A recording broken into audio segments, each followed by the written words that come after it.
Hello, David. Hey, bud, how are you doing? Yeah, I'm all good. I'm all good. How are you? Yeah, not too bad, mate. You've been up for training, have you? Yeah. I was doing a session at Rockner Park in Stockton. Oh, yeah. Yeah, Yeah, I I've was done it. Yeah. just doing a bit of a body weight circuit, then a little bit of a run. So just keeping myself busy, really. Yeah. Were you doing that yourself then? Yeah, well, my strength and conditioning coach Andrew Burton set up some workouts for us on a weekly basis just to keep us ticking over, while this Yeah. all stuff is going on at the moment. So it's been good. It's been keeping me busy. So I don't mind it at all. What about yourself?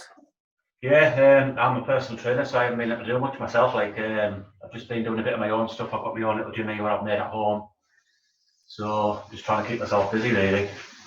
Yeah. Well, Do a bit of we finally boxing got stuff there here. anyways. I was saying we finally got there anyways with the interview. Aye, I know, yeah, mate. Right. Well, yeah, we'll get started now then, mate, if you're ready. Yeah. Let's go for it. Yes, let's go for it, mate. Right, so this is the podcast with Joe Maphosa today. He's my guest. He's currently a professional boxer. Is it right that you've had 10 wins so far in your pro career? Yeah, that's right, David. I've had 10 fights and 10 wins so far, and hopefully I'm going into my first title fight coming up soon. After the whole lockdown situation is all done and we're all allowed to get back to work, really. Yeah, good stuff.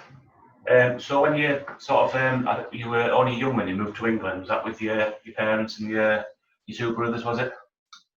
Yeah, that's right. I was when we first moved over 2002. I think I was around 8 or 9 when my dad decided to move the whole family over, really, just for a better lifestyle. Yeah. I was born in Bedbridge, Zimbabwe, and obviously it's a lot different out there than over here. So he decided he wanted a good life for his kids and his family, and he decided to fly me and my two brothers over in 2002. Yeah.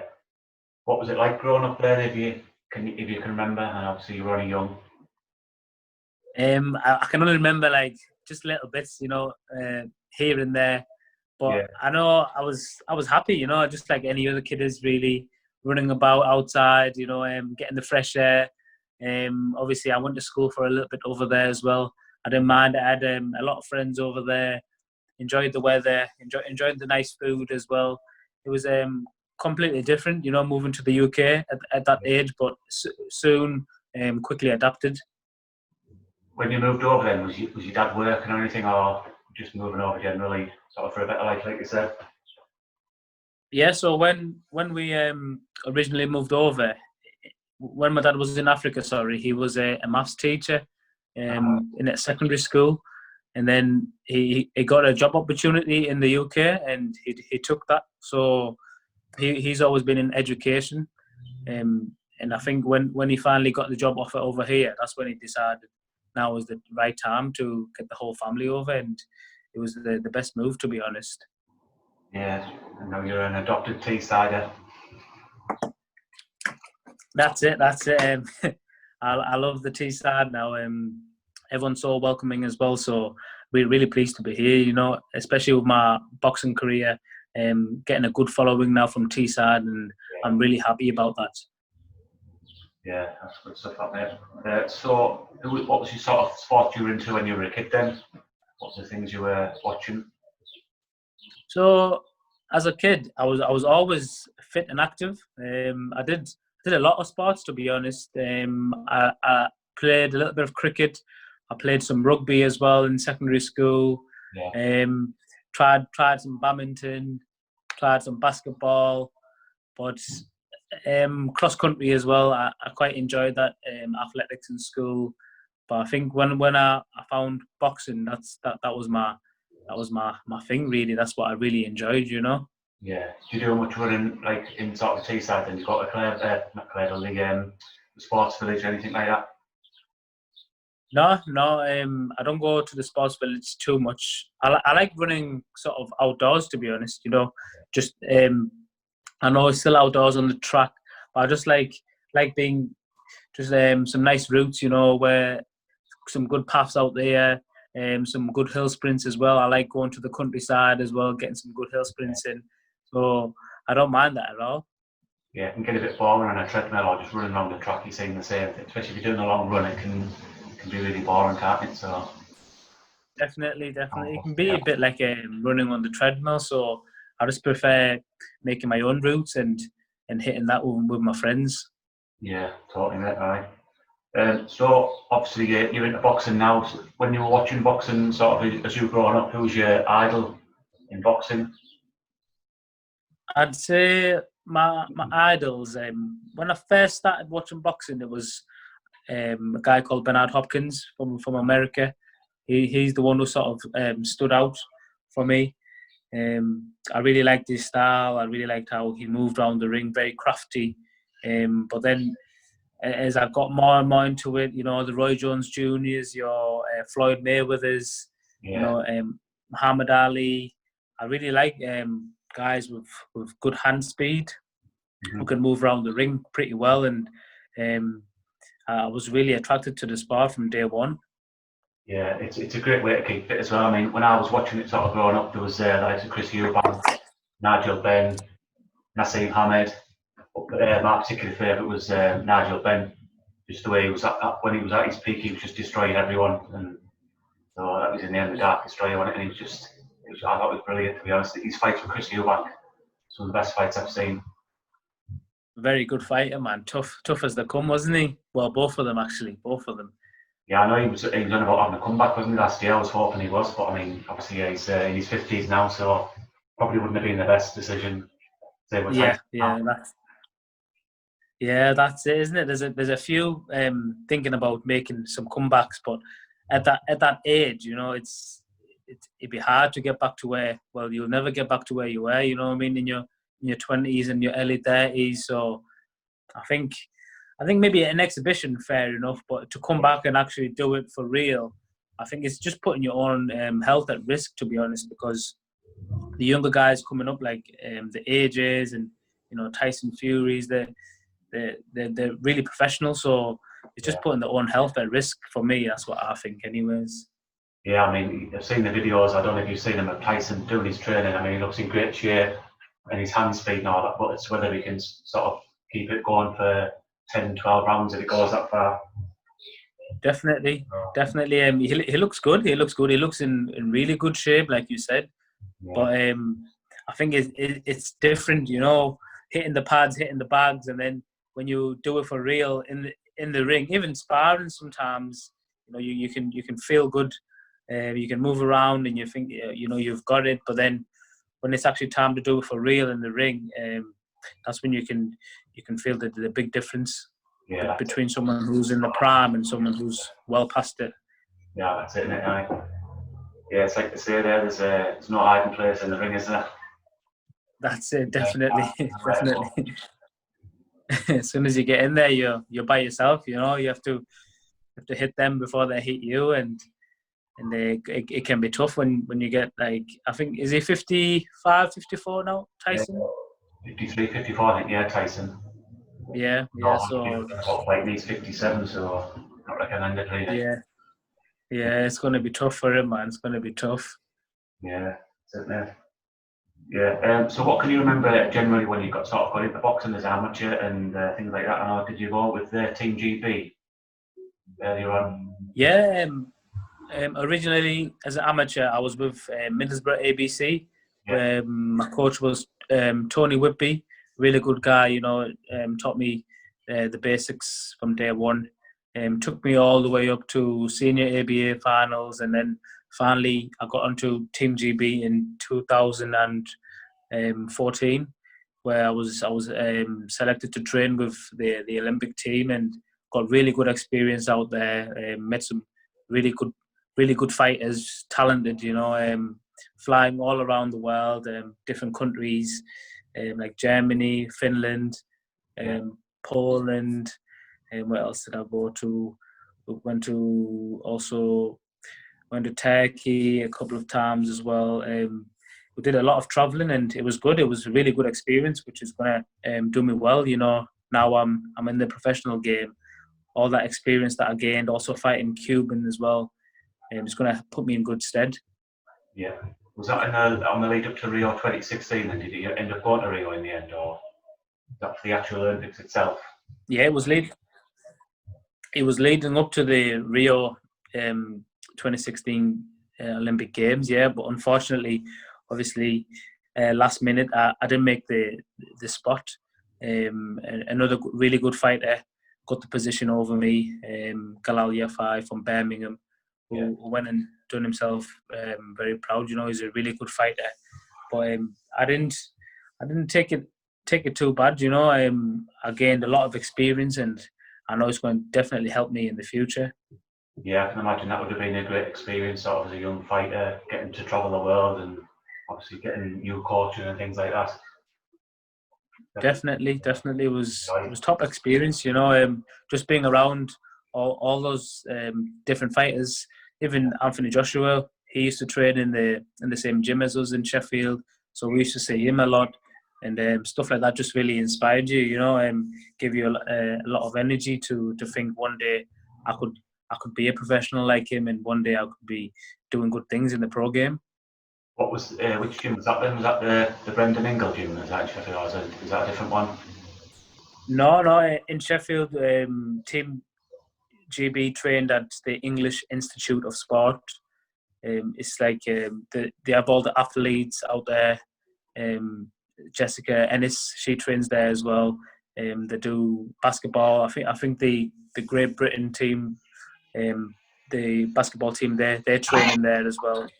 So it's a really good setup they've got. Yeah, good stuff, mate. So, what can you remember about your pro fight then? Your first pro fight? Were you nervous, excited? The first one, definitely, I was very nervous. You know, the whole build up to it, I'd never experienced something like that. You know, it was on a big card as well, up in Leeds, Josh Warrington, Bill. So just being around all the cameras, obviously the weigh-in's different. The face-off is different. Just a different atmosphere altogether compared to what I'd experienced in the amateurs. So I was very, very nervous stepping into the ring. You know, into a big arena. I think it was at the First Director Arena in Leeds, which holds quite a lot of people in there. And Josh Warrington is a really popular guy up in Leeds as well. So he brought a lot of fans. It was really good, really good. I enjoyed it, but definitely a top experience. Who was it you fought in your first pro fight then? My first pro fight, I boxed a guy called Gary Reeve. He's from the Northeast actually. We speak now and then. I think he's retired now. He's a really good guy. We're friends now, you know, and it was a really good fight as well. So, yeah, is there any sort of other boxers, sort of your age, who you train with in this area? I sometimes train with Troy Williamson. I don't know if you know him from Darlington.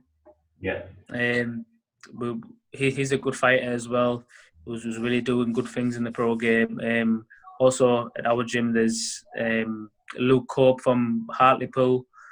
He's training with us as well. Terry Tyers. There's also a new boxer called Muzzy, one of our good friends. He's just started off as well on his professional journey.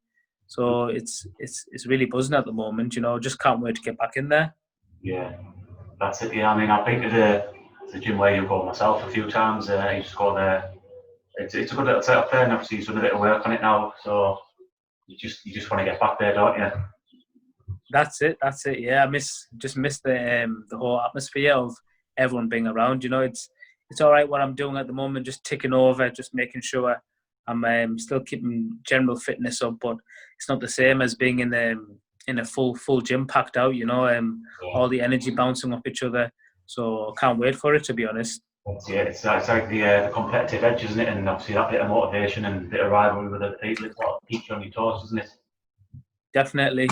We all inspire each other. You know, if you see one person hitting the bag a bit harder and faster than you think, oh well, I need to get up to that level. So it's a bit like a competition, but like a friendly competition, you know, which helps everyone in a way. Yeah, definitely. Yeah, definitely keeps you on your toes, doesn't it? And sort of pushes you to do a bit of yourself. 100%, 100%. Yeah, I'm a bit the same myself. I'm very competitive. When I get into something, I've got to be all in it. It's all or nothing, isn't it? So That's it. That's the best way to be, isn't it? yeah, definitely. So, like in terms of your boxing career, then, what's your ambitions and your end goal sort of in boxing? I think the end goal for any sort of aspiring professional boxer is to be a world champion, and that's the same for myself. You know, I want to go all the way and do good things in the sport and make sure that my name is remembered. You know, I believe that I've got the skills definitely. I don't have the experience yet, but that will come. One step at a time, and I'm sure I'll get there. Definitely want to be up there. You know, as a world champion. Yeah, definitely. So, when do you see sort of obviously when do you is it in the next 4 or 5 years? You got to set a sort of like a time frame, anything like that? I wouldn't say could be even less. You know, could be even less once things open up again. Fights get moving, especially from our weight category. Things move a lot quicker for flyweight. Before 15, 20 fights, you might land a world title shot. You know, so it's all about just staying ready, staying dedicated to the sport, and making sure that when the opportunity comes, you grab it with both hands. You know. Yeah, totally. Did you have any fights lined up then before the virus hit? No, no. Luckily for myself, actually, I had a fight 29th of February. So I think that was the period where just before the virus got really serious and things started getting shut, you know, the whole lockdown situation. So I was lucky enough in a way to get a fight just before the whole thing started. So, but in terms of any future fights, I didn't have nothing lined up. I probably would have had a fight by now, I'd say. But obviously, everything's on hold now. It's just stalled the whole process, but we'll get there, I'm sure. Yeah. So what sort of the next stage in your career then? Have you got any sort of fighters who you're looking at facing next? Um, I'd say not fighters necessarily, but it's more about just heading in the direction for my first title shot. So could be an English title, and then after that, or it could be an intercontinental title that we could be going for. It's all about the right opportunity. You know, there's the Commonwealth title out there as well. So um, we'll see. I'll get back in the gym, speak to the team, and see what the best move is for myself. Yeah, just like sort of taking the steps one at a time, that sort of thing. That's it. That's it. Definitely. I think we can't just jump in. You know, too quick before your time, before you're ready. You know, so it's all about just having that patience and knowing that my time will come. Sort of, yeah. So you training currently at Natural Progressions with Imran. When did you start training there then?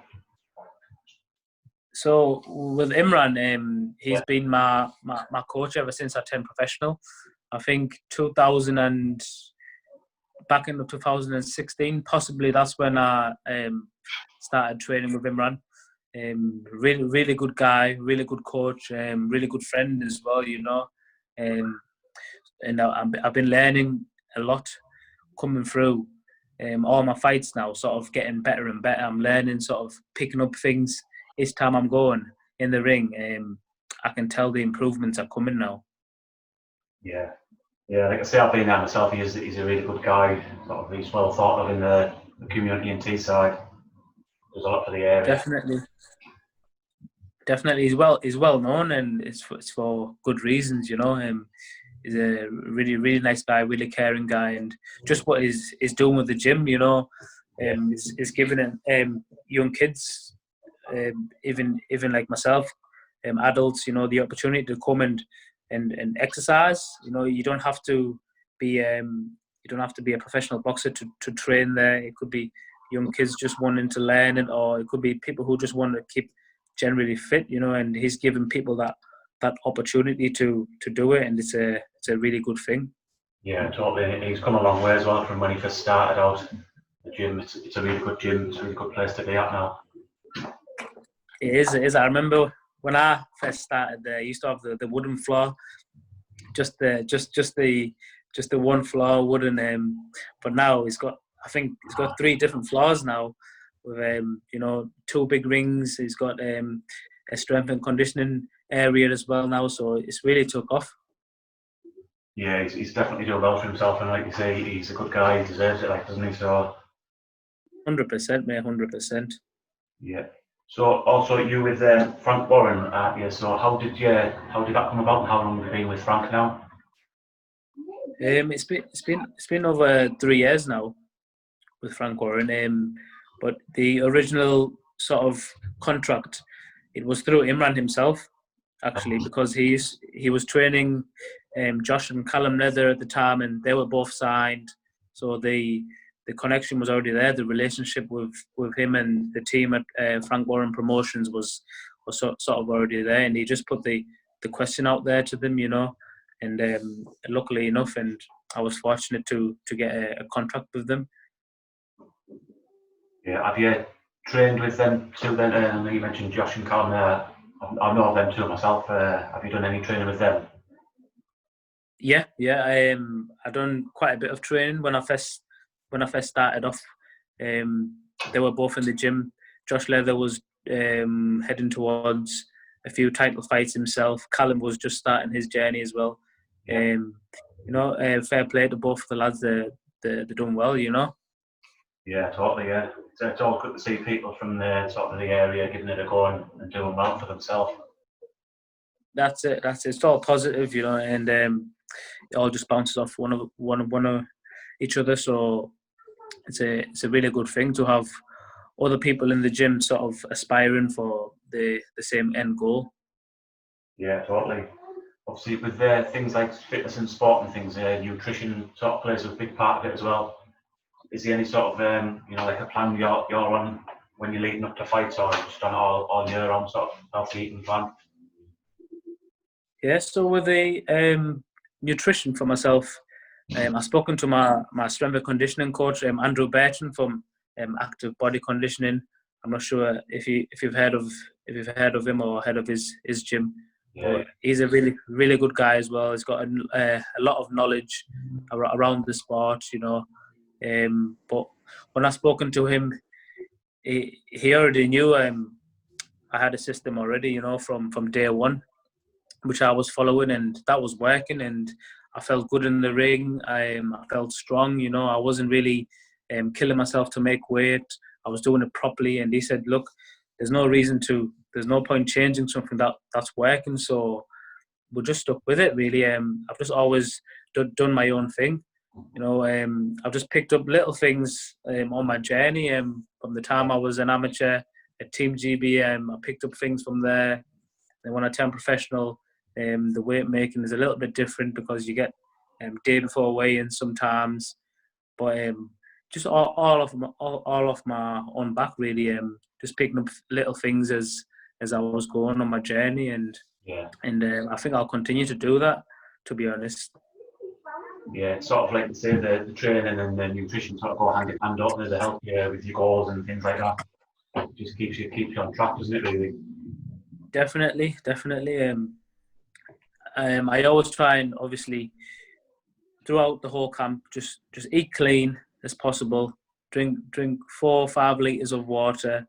I'll try and have at least 4 or 5 meals a day as well. Everything sort of all good clean foods. My avocados, eggs, chicken breast, sweet potatoes, stuff like that. Obviously no chocolates or anything like that, which I do miss quite a lot in training camps. But it's all worth it in the end. In Teesside, it's all palm oils, isn't it? But yeah, I do love a palm oil. Like after my fight, I always head over maybe to Kilimanjaro's or something like that, and indulge in a parmesan. Why not? Yeah, definitely. It's a Teesside tradition, and it's got to be done now and again. Has to be done, man. That's it, mate. It's like obviously with me being a personal trainer as well, you know, there's people saying like to do a bit of training and whatnot, but then if they're eating the wrong things, you can't out train a bad diet, can you? So you've got to just sort of Oh, keep. definitely. Definitely. It's a big part of it, isn't it? They say the diet is just as important, or if not more important than the actual training. So it's definitely important that we keep it clean throughout. Absolutely. Yeah, like I say, I mean, I know Andy myself. He's been sort of on Teesside a while. He's actually playing for Middlesbrough's academy years ago. I think he was about 16.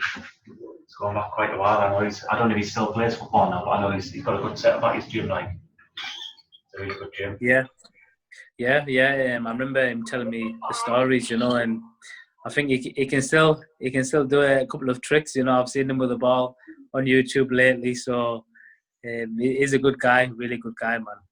Yeah, he was still trying to play a bit, but last season he played, I think, or the other season before, he was playing for Thornaby, so he still tries to keep his hand in the football a little bit. He misses it too much, man. Yeah, that's it. Once you get older, you think you wish you were 21 again. I bet he could still do it though. Still looking strong and fit, man. These videos he's been putting on, he's still got it. Yeah, definitely. Still got you can't lose the skill, can you? That's it.